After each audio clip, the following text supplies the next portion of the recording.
Hello and welcome to Canvas, the Niger Delta Roundtable, where I discuss the future of this region blessed with hydrocarbon resources.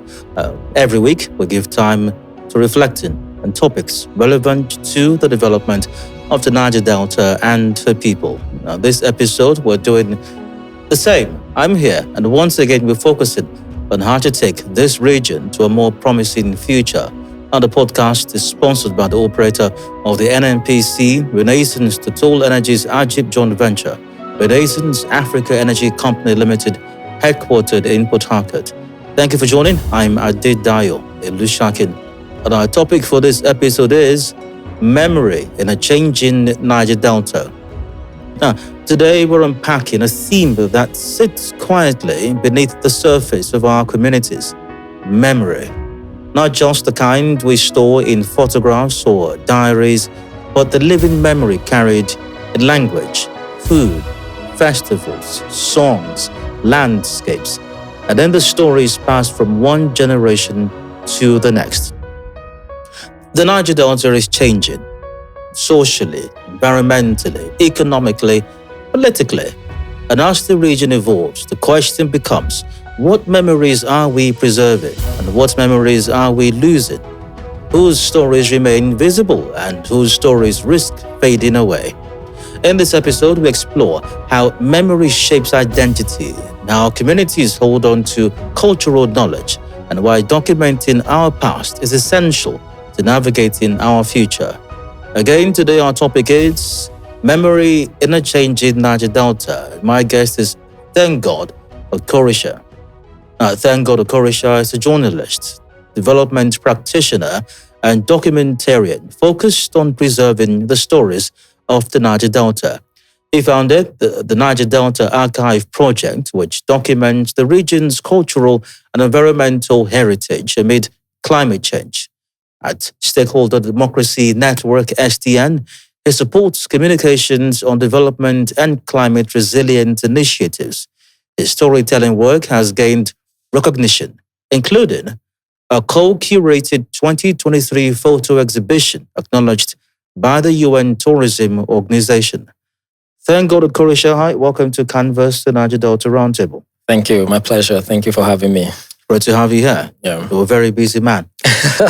Took quite a bit to get you to come to the studio today. You had a lot of work earlier today, but Right. even after that, you were able to make it for this recording. Thank you so much. Right. Thank you.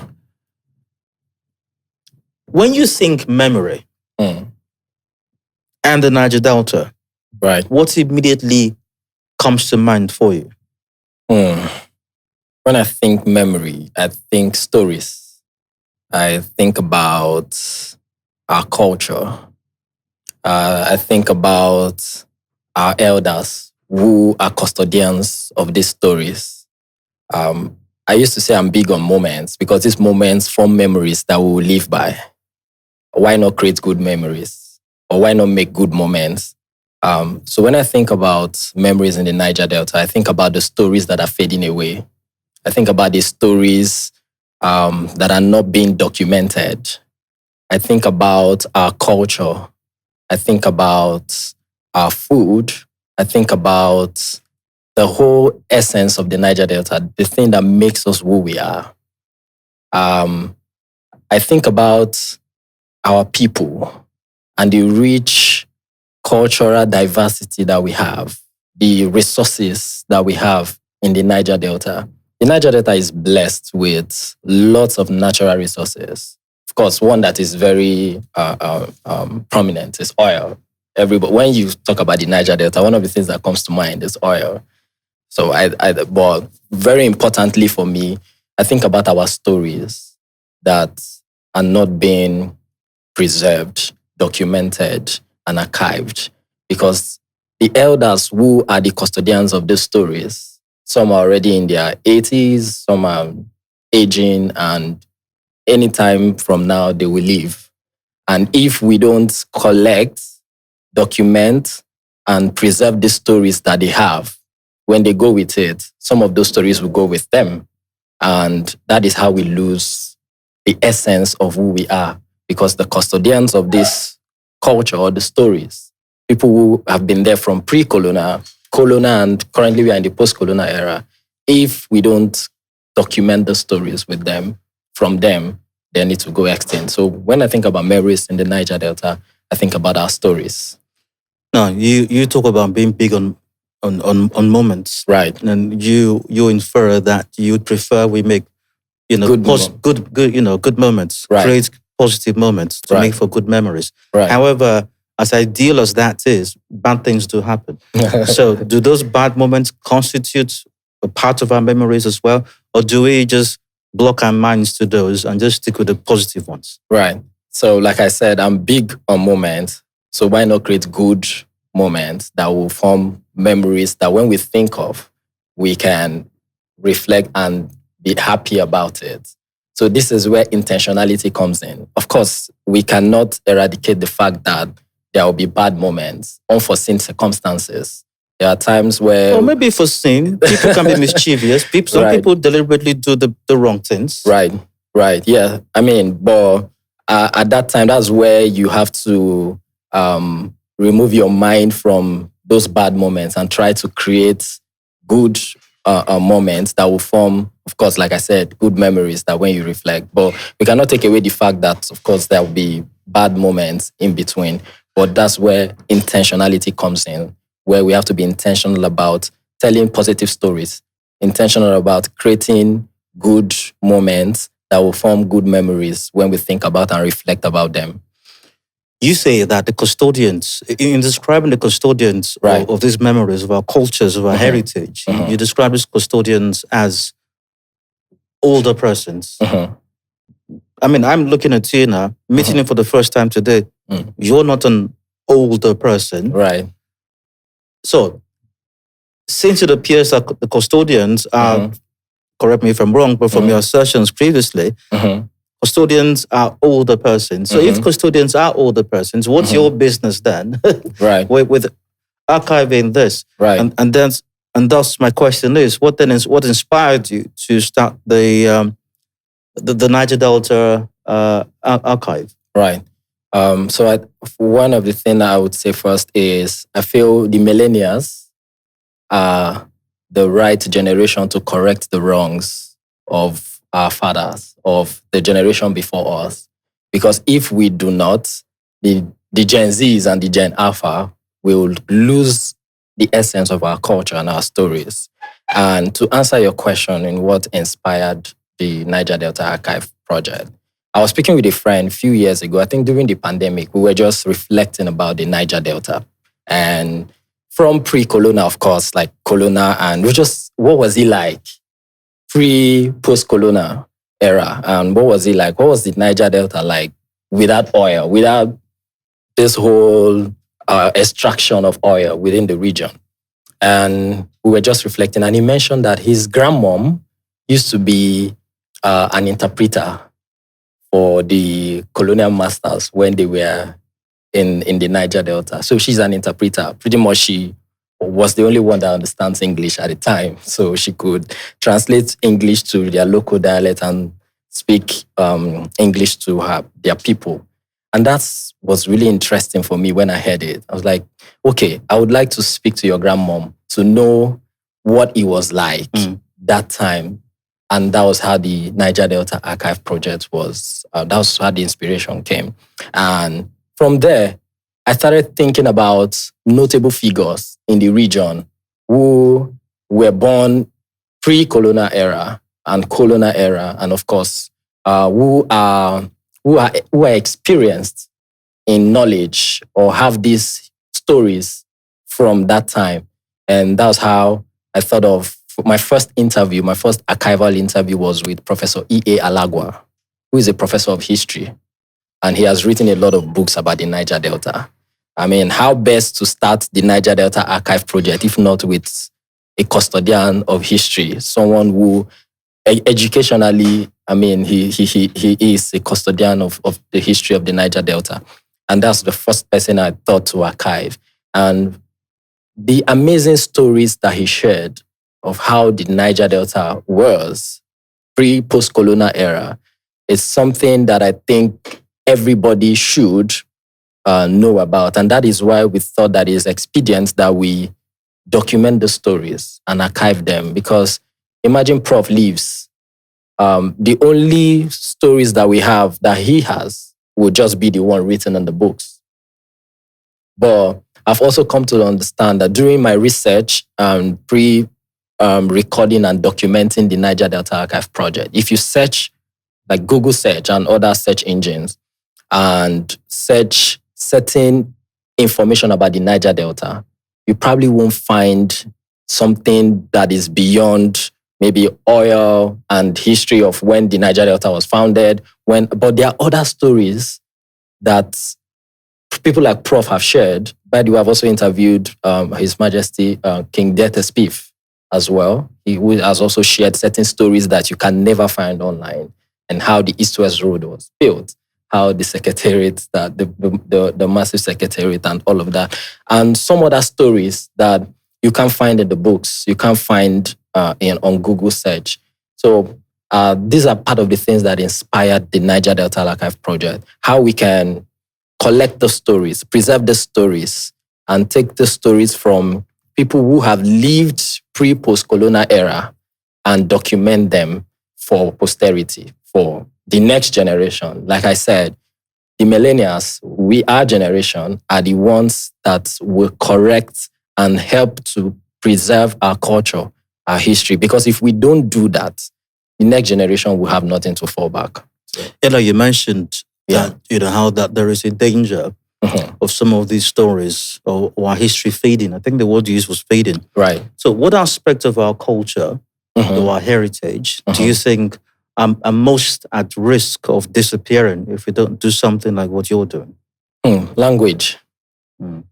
Language. I'm scared of us losing our language, because we are immersed with the whole urbanization. So a lot of us are born in the cities, unlike pre-post-colonial era. A lot of our fathers lived in the village. They live in the villages and they were born there. They went to school there. And they know that our root, they know their languages, they know the roots, they understand their culture. UNESCO estimated that every 2 weeks, that language fades away globally. And Nigeria is one of the most countries affected with that. So if we do nothing about the language, just like UNESCO estimated and projected, we would lose our language. And the next generation, I give you an example. I'm from the Niger Delta. My parents, both parents are from the Niger Delta. I'm an Ijaw man, right? But I do not know how to speak my language fluently. So imagine my children, if I have my children, and I'll speak English to them. So who will pass on this language? The next generation, they are the next generation. And if myself, I don't know how to speak my local language fluently, and I'm speaking English to them. So which means if my parents leave, the language goes with them and it lives with them. So that's why I say our generation have to be intentional about preserving our language. And that is how my children may not know how to also speak my local language. That way we are losing our language. So I'm scared of us losing. Language is one of the things I'm scared of us losing, our culture. Maybe I should have asked you this earlier. But what is the Niger Delta Archive project, and how exactly does it work? Right. So, like I said earlier, the Niger Delta Archive project the aim is to create a memory bank of history, right? Where young people, the next generation, it's pretty much for posterity, like I said. Where we have a database where we create the stories, archive them, document them from historical places, from notable figures that I have just mentioned, people like Professor E. Alago that I've spoken to, and King Delta Spiff that I've also spoken to, and a few other people. Document the stories, create a memory bank, and archive the stories. So when young people are looking, we want to create popular saying, a one-stop shop for history of the Niger Delta, or for everything Niger Delta, from food to fashion, to our culture, masquerade, everything that you can think of. A platform where they can just go and search for anything and they will find it. So this bank or this platform, right? What's the where is it? How is it accessed? Right. So what's the process? Right. Basically, yes. Right. So currently we are archiving. We are video archiving, video documentation, photos, stories, right? Written stories that we want to put on the digital platform, right? So what we do now, we record and archive them in, like, of course, we're just using a cloud-based system of Google where we just document them. The end goal is to build a proper archival platform, a database platform, right? Where people, let's take, for example, you are from the Niger Delta. You have your own login details. It's like how the popular social media platforms work, where you have your own login details. So you sign up to the database. So for example, you live in Cross River and you're from the Niger Delta. You can take a photo of a historical place or you can tell a story about that place and you have access to upload that story on the platform, right? So that way we are creating all of this history.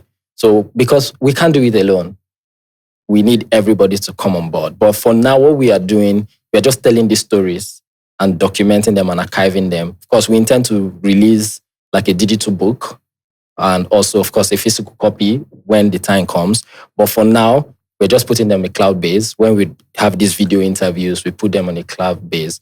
There are a few things I don't want to say on the podcast because I'll probably be putting out all of these ideas. But for the moment, the Niger Delta Archive project is not live yet. Yes, it's not live yet. It's just documenting. Yes, we're just documenting. We're documenting in photos, videos, video interviews. So like I said, both historical places, like there are places we've visited in the Niger Delta.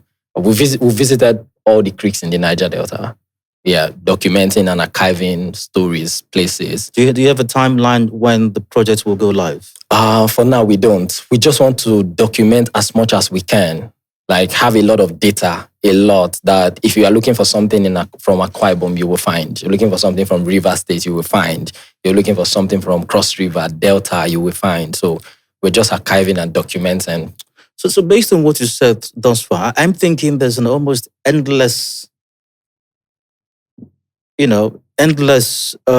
material here. Mm-hmm. How do you then determine what to document and what to preserve? Right. Okay. Very interesting question. For example, we're currently focused on people in their, let's say, 70s, right? So we are, like I said, the Niger Delta Archive Project, we also document prominent people who have lived from pre-colonial era. So I'll give you one example. We were already trying to get to the family of late Professor Victor Wifer, the musician, right? We thought that he's a notable figure in the Niger Delta that should tell the story. What was it like recording music in his time? Now we have this digital platform where you can just go and AI can create a beat for you in less than 5 minutes and mix the song and you do all your voicing and you can publish in just one day. But we wanted to tell the story from his point of view. But unfortunately, that interview couldn't happen until he passed on. So such example, we for now, we just keep talking to as many as possible, reaching out to as many as possible that we can get. But of course, there will be a time where we have to start putting out some of these interviews on data that we've gathered. Like you said, it's endless. We just continue to document. One other inspiration I got, some guys are doing something where they are scanning newspapers from 1960 till dates. Right. I saw them on Twitter, and what they do is they collect newspapers, old newspapers. I think they go to media houses and collect old newspapers and scan them and put them into the digital platform, because a few years from now, those papers will go extinct and anything can happen and we lose them. But what they are doing in a way to preserve some of these stories told post-colonial era, they are collecting old newspapers and scanning them and putting them into a digital archive.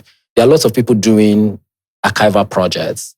But for us, I think I want to think that we are one of the first in the Niger Delta. I've seen a few in the West, people doing archival project. But for us, we're one of the first to be doing that in the Niger Delta. To the best of my knowledge, I haven't seen any organization, any individual. Maybe they are doing it, they are not talking about it. I know a few people who are just doing their thing by the side. But for us, this is an actual project.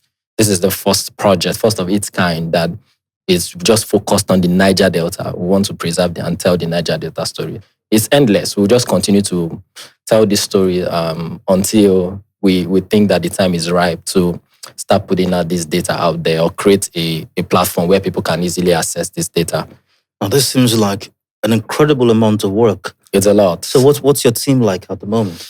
I have pretty much a very small team, a very small team, and lots of volunteers, right? A lot of the guys on my team are professionals in the sense that they have their regular 9-to-5 jobs. Some run their businesses, some do have their companies that they run.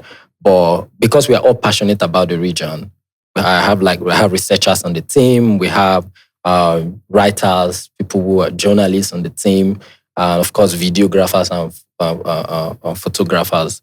So it whenever we find the time to go into these places, and also my work also has made it very easy for me to document and archive, because naturally I'm always in one creek every now and then. Yeah, I'm either in Delta State, or I'm either in Bayelsa, or I'm either in Ogoni, or somewhere where I'm working. That's my 9-to-5, right? So naturally, when I find myself in those places, I find every opportunity to document. I find every opportunity. There's always a story to tell. There's always a story to document and archive. So that way, personally, I archive. That's how I learned how to take photos and also videography. And that way, so I can document each of the stories. But I have a really small team, but lots of volunteers here and there. And like you said, it's a lot of work. It's a lot of work. But we're pushing. Yeah. In this Conversing Niger Delta Roundtable, I've got ThankGod Okorisha here discussing, preserving, documenting, archiving the history, the culture, the heritage of the Niger Delta. More on that when we return from this break. Do please stay with us. In the heart of our journey, where the sun touches the earth and the wind whispers through the trees, a new chapter unfolds. A chapter where energy illuminates more than just bulbs. It lights up minds. A chapter of unity, a coming together with a common goal to energize futures and illuminating lives. In classrooms, young dreams evolve, inspired by the promise of a brighter tomorrow fueled by available energy. Small businesses flourish, becoming seeds of prosperity.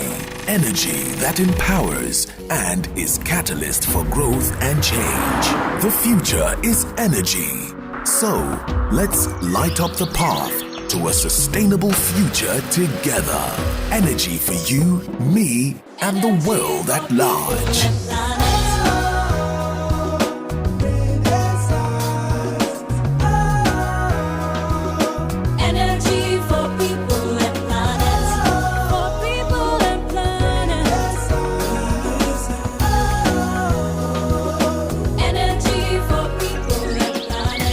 Energy for people and planet.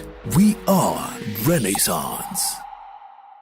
Welcome back to Conversing Niger Delta Roundtable, brought to you by Renaissance. I'm Dio. Memory in a changing Niger Delta is what we're discussing. My guest is ThankGod Okorisha. ThankGod, welcome again. Thank you.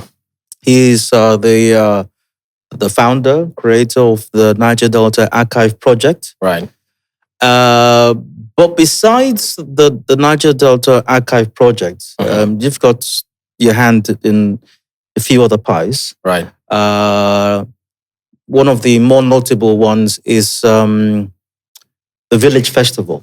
Right. Okay. What is the Village Festival exactly? Right. Yeah. So the Village Festival is aimed at bringing our stories, our essence, our culture our fashion, food to the city. We are from a village. You are from a village. You have a culture. You have a tradition. But we are right here in the city. Well, so some villages have changed now. They're not villages again. Oh, well. Go on. Yeah. But 90% of us pretty much live either in the city. With the whole urbanization and civilization, one way or the other, we are losing touch of our culture. We are losing touch of our essence, of our roots. And so we thought, what can we do while we are still in the city to preserve, create awareness around our culture while we are still in the city? So we thought about the village festival, and our tagline is bringing the village to the city. Why? Right. So while you live in the city, a lot of children who were born, let's say, in the 2000s, pretty much, some have never been to their villages.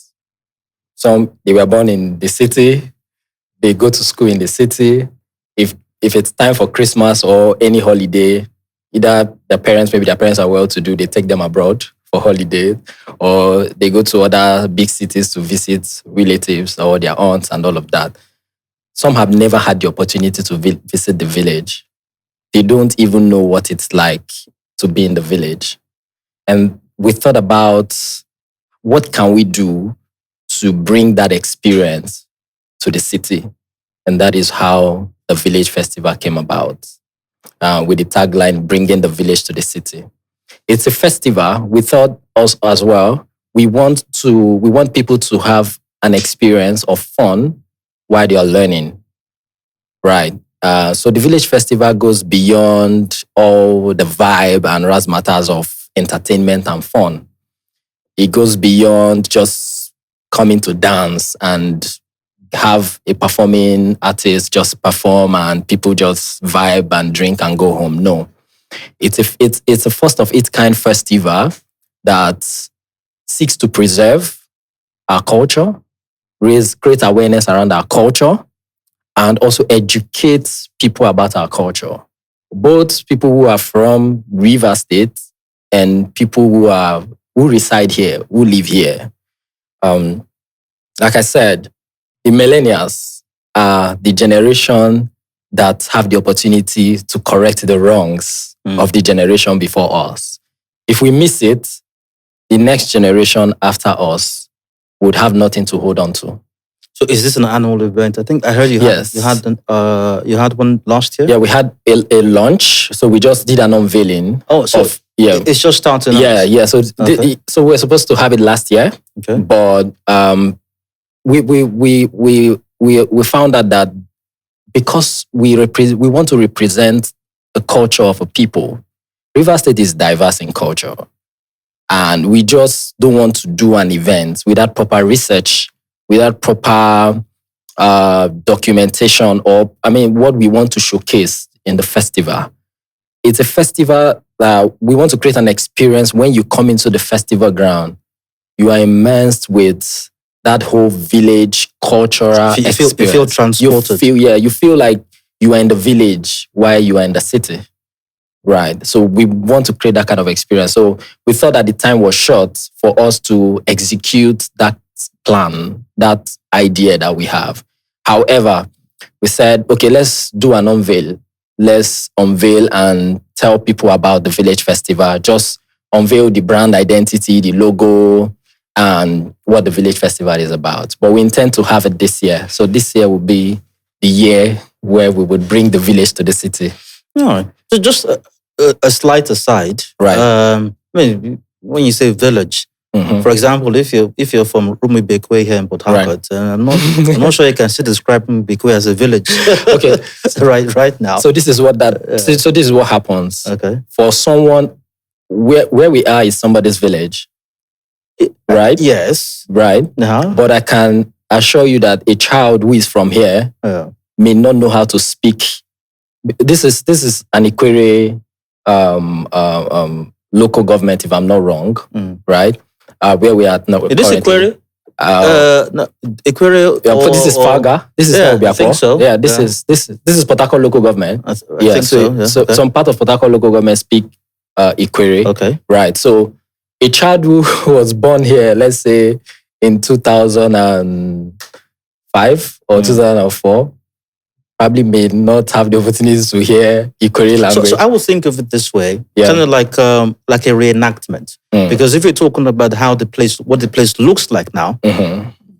in its traditional sense, you can't refer to where we are as a village. In its Right. traditional sense. Right. So maybe what I'm getting from you is you want to do reenactments of what these places looked like Right. before all the development came. Right. Am I correct so Right. far? Yeah. To some extent, right. So because when we hear village, we think about going to our roots. We think about going beyond urbanization. And I'm not saying that it's not possible that our villages can be transformed. I mean, with big buildings, skyscraper buildings, and all of that. No, it can get to that point. However, while all of these transformations are happening, but we are not losing our culture. We are not losing our languages. So that's part of the gap that the Village Festival wants to bridge. Okay. In the midst of all of these urbanization and transformation happening, we want to create a festival that will continue to sustain and preserve and make people still feel the essence of our culture while in the city. I'm getting from you that primarily all of these, work that you're doing with the Niger Delta Archive Project, the village festival, Right. Is aimed primarily at younger persons. So even though the festival, for example, hasn't taken place, Right. but I'm guessing that you're testing these ideas with young people. Right. So what's been their response so far to all of what you're doing? Right. I mean, for the few young people we've engaged, from either interactions, or I've had opportunities to speak at various events, a few events where I have talked about like the Niger Delta Archive Project and the importance of embracing our culture. I have seen a lot of young people embrace this idea, this innovation with open arms and excitement. I'll give you an example. I was speaking somewhere and I shared a story. I told the creatives there and I said, some of you who are either comedians or you are into one form of art or entertainment where you organize events, right? And, you promote these events with either a digital flyer or a physical flyer, right? I said, how many of you still have flyers of your first events, the first event that you hosted? How many of you still have flyers and have like an archival or a data or well-documented data of your first event? And that struck something in the mind of the creative. So immediately after the event, a few of them came to me and like, how best do you think we can start documenting and preserving our stories, right? And somebody came to me and he said, what I said made him start going back. Like he just thought about going back to look for all of these data and see how they can document it. So a lot of young people are embracing it. They love the fact that there is a platform, there is something they can draw inspiration from that they can start documenting. I also spoke to a few young people. I was telling them, those of them who have children now, you don't know what the future holds for these children, who they will become in the future. And somebody wants to do a documentary on them and they start looking for data, footages, images about them, like maybe when they were 1 year, 2 years and all of that. They can't find any. I'm sure if you go to maybe America and you want to do a documentary on any of these popular arts, you'll find something about them because their parents documented them. So I said, for the millennials, for those of us who have children already, why not? I mean, Google Cloud-based is there. I intend to document my children, like from 1 year their first step, the first word they say, create an email account, create a Google Cloud base, and store all of this data for them. When they turn 15 or 18, I hand them the password. They're going to be ever grateful to me, because what I did was to preserve their story from where they are not aware of themselves, right? Prior to when they will be 15, when I will hand them over the password to those emails. So a lot of them have seen the importance of documenting and embracing culture. So young people have embraced this, as many that I have engaged, or I've had opportunities to speak at events and talk about this. I've seen a lot of them embrace it with open arms, and they want to know more and see how they can participate. What are the biggest challenges you've encountered with archiving the Niger Delta's cultural practices and heritage? Access, I would say access, because imagine I go to a creek and I just walk into a family and I say, oh, this is who I am, this is what I do. I would like to document your family history, or just document your story. Sometimes we get this kind of pushback like, hello, what do you want to do with that information? What do you want to do with that data? So access is one of the challenges that we have encountered in trying to document some of our history, telling some of our stories. So sometimes a lot of people find they're a bit skeptical about, why are you interested? Why do you want to come and take pictures of my father's compound?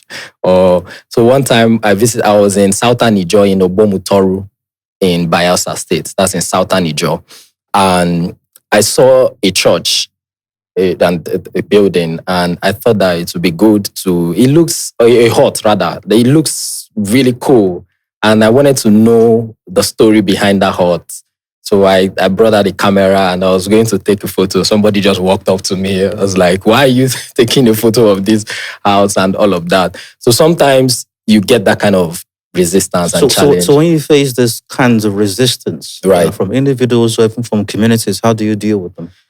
Oh, well, so we've learned over time to do prayer engagements with relevant stakeholders of communities we want to get into, instead of just going into those communities. So as part of our mitigation strategy is to do a pre-engagement or inform the relevant stakeholders in that community or in that place. So over time, we've not been facing that kind of challenge where we have to face some kind of resistance, because before we get into such communities or before we do anything, we ask questions, we speak with the relevant stakeholders, maybe a youth leader who gets your buy-in, who now feels that, oh, this is really good. I mean, they follow you. I've had a youth leader follow me to like the deepest part of the community, just showing me places and say, oh, this place is this, telling me the stories behind it while I document. So part of the ways we've bridged that gap and those challenges is to engage the relevant stakeholders before we get into such communities. Digital tools, those come in handy in just about every facet of our lives these days. Right. How do you employ those, and to what extent do they aid in the archiving work that you're doing? Yeah, technology is shaping how we work, how we think, and how we do things. I mean, technology is practically disrupting every sector right now. So I feel digital tools comes really handy in terms of documenting our history. I have mentioned like one of the common and basic digital tool that we can use to archive and document. I mean, your Gmail, you have about 30 gigabytes free space until you fill it up. Then you can, if you intend to buy more space. So I encourage everybody to start archiving and documenting. It could be from asking your parents who are still with you. For those of us who still have the opportunities to have our parents with us, why not ask them questions like from when they were born, when they went to school, and all of that. Everything that you think you can ask, and know your family history, your family tree, your tradition, those ones that you don't know, and archive them, especially for your children, like I said, for posterity. So digital tools comes handy It's very important that we embrace technology in the process of documenting and archiving. We intend to build a digital platform, like I said, a database platform, an archival database platform where we can store all of these data that we are gathering. So, like I said earlier, the Niger Delta Archive project is creating a memory bank of history where we archive all our history, as many information and data that we can gather from people who have lived from pre-colonial, colonial, and currently we are in the post-colonial era. You said something earlier which I like. You said archiving is endless. We are also thinking about, we are currently in the post-colonial era. While we are trying to preserve pre- and colonial era, we don't want to lose data of the post-colonial era. Or what's even happening right now. What is happening? Before our very eyes. Yes, before our very eyes. So we are also not leaving all of this to chance. We are, as much as possible, trying to document them. Let me cite one very practical example that happened in the post-colonial era, the NSAS protest.